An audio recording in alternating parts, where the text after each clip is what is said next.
Assalamualaikum warahmatullahi wabarakatuh.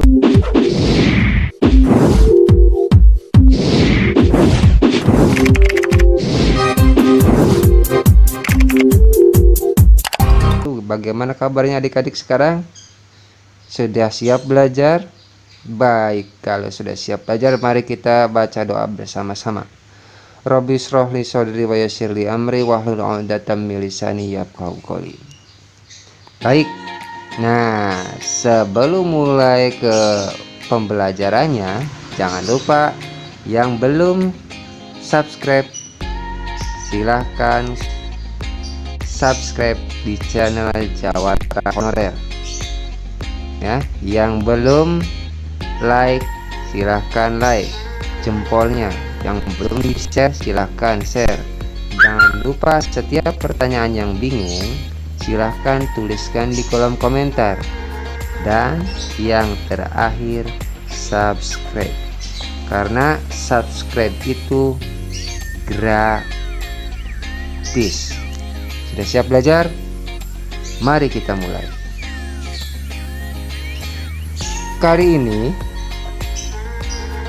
ini Om Jawara akan membahas mengenai, ayo coba tebak. Ya, klasifikasi zat. Klasifikasi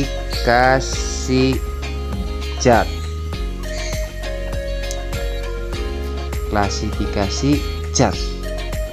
Udah dapat judulnya? Kita mulai. Kalau Om Jawara di sini akan menerangkan namanya klasifikasi zat. Zat itu sendiri itu apa? Kita akan belajar klasifikasi zat, tapi sebelumnya kita harus tahu dulu apa itu zat. Zat adalah segala sesuatu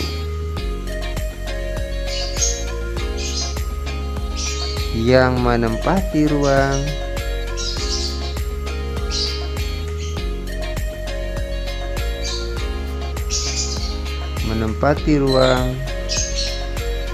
dan punya massa. Nah, kita di sini sudah mengetahui pengertian dari zat. Jadi sesuatu itu dikatakan zat kalau ada dua syarat. Pertama, menempati ruang dan punya massa. Kalau dua syarat ini terpenuhi, maka sesuatu itu dinamakan zat.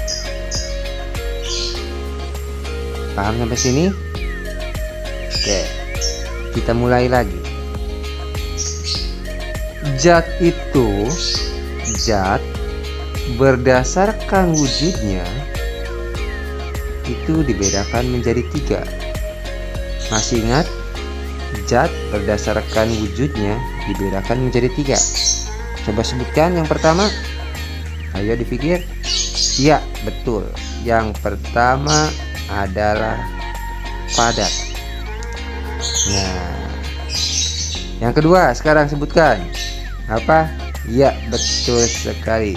Yang kedua cair. Yang ketiga apa? Apa? Kurang keras? Iya, yang ketiga adalah gas. Jadi zat berdasarkan wujudnya ada tiga: padat, cair, dan gas. Kita lanjut. Kalau tadi kita bedakan zat berdasarkan wujudnya, maka zat juga bisa kita bedakan berdasarkan campurannya. Apa saja? Zat dibagi juga menjadi dua. Zat tunggal berdasarkan jenisnya. Bentar, saya hapus. Zat tunggal tunggal dan campuran.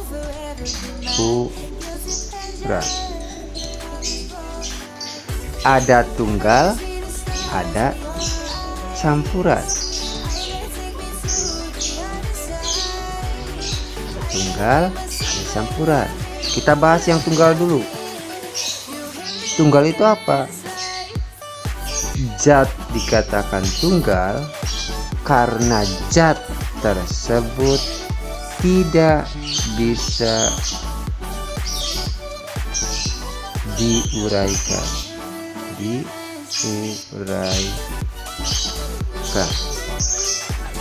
Kalaupun diuraikan, maka akan menjadi partikel atom. Atom. Jadi zat tunggal itu zatnya tidak bisa diuraikan. Berbeda dengan zat campuran. Apa itu zat campuran? Zat campuran yaitu zat yang bisa diuraikan.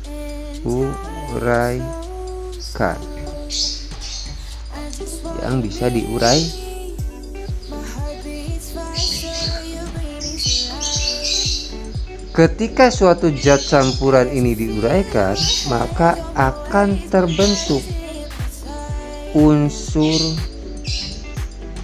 pembentuknya.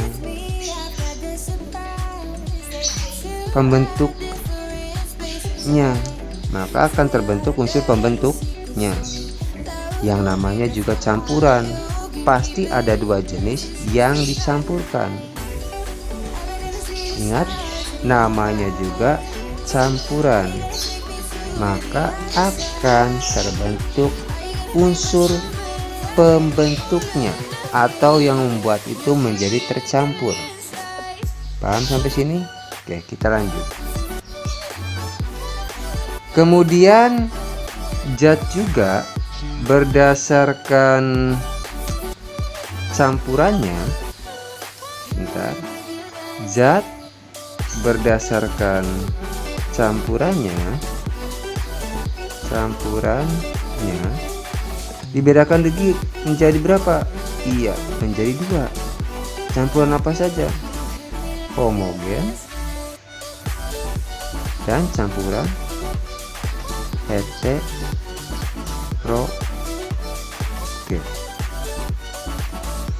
Nah, perhatikan. Kita bahas pelan-pelan. Zat berdasarkan campurannya itu menjadi dua, yaitu homogen dan heterogen. Oke, kita akan mengetahui apa sih yang dinamakan homogen. Di sini ada kata homogen. Yang harus kalian ingat adalah kata homonya. Di mana homogen ini berarti zat campuran jenis atau tipe homogen, yaitu suatu zat yang terbentuk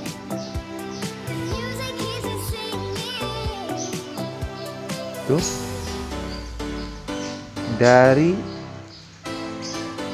campuran yang sama atau sejenis.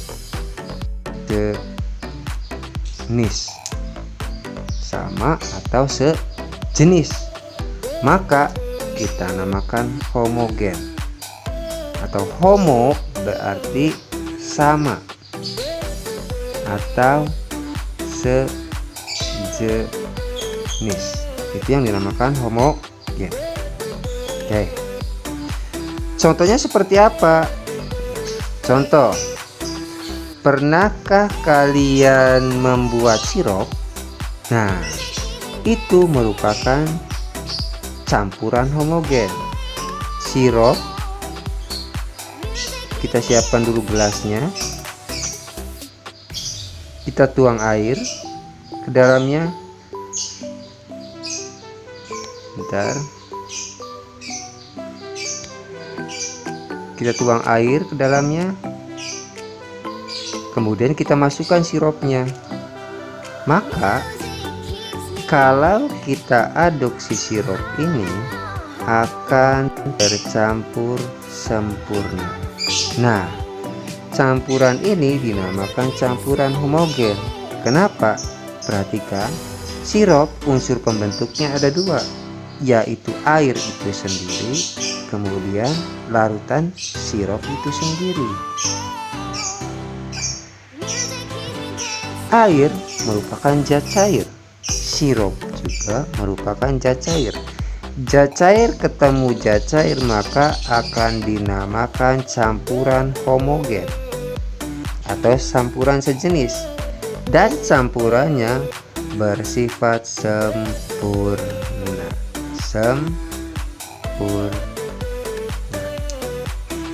Ya, kita lanjut. Kita akan membahas yang campuran heterogen. Perhatikan, masih tetap konsentrasi. Sekarang kita bahas campuran heterogen. Apa itu campuran heterogen? Campurannya terdiri dari dua jenis zat yang beda. Contohnya seperti apa? Zat cair ditambah dengan zat padat, ini tidak akan tercampur dengan sempurna. Makanya dinamakan campuran heterogen. Heterogen artinya beda atau berbeda. Contoh, zat cair tambah zat padat, maka akan terbentuk campuran heterogen, dan sifat campurannya tidak sempurna. Kalian pernah melakukan percobaan gelas, perhatikan, kalian isi dengan air, kemudian kalian isi dengan tanah, kemudian kalian aduk rata, maka campuran ini tidak akan sempurna. Kenapa? Tanah sebagai zat padat akan mengendap di bawah, sedangkan air akan tetap dan tidak tercampur sempurna dengan tanah. Paham? Campuran yang seperti inilah yang dinamakan campuran heterogen, atau campuran yang terbentuk karena dua zat yang berbeda. Patokannya, kalau zatnya berbeda maka campurannya heterogen dan sifatnya tidak sempurna. Bagaimana? Adik-adik semuanya sudah paham? Alhamdulillah rabbil alamin kalau paham. Baik, video pembelajaran ini Om Jawara cukupkan sampai di sini. Jangan lupa tetap dukung channel Om Jawara dengan cara like, share, komen, dan subscribe, karena subscribe itu ibadah. Om Jawara pamit. Assalamualaikum warahmatullahi wabarakatuh. Tetap semangat belajar dan terus berkarya. Sampai jumpa video selanjutnya.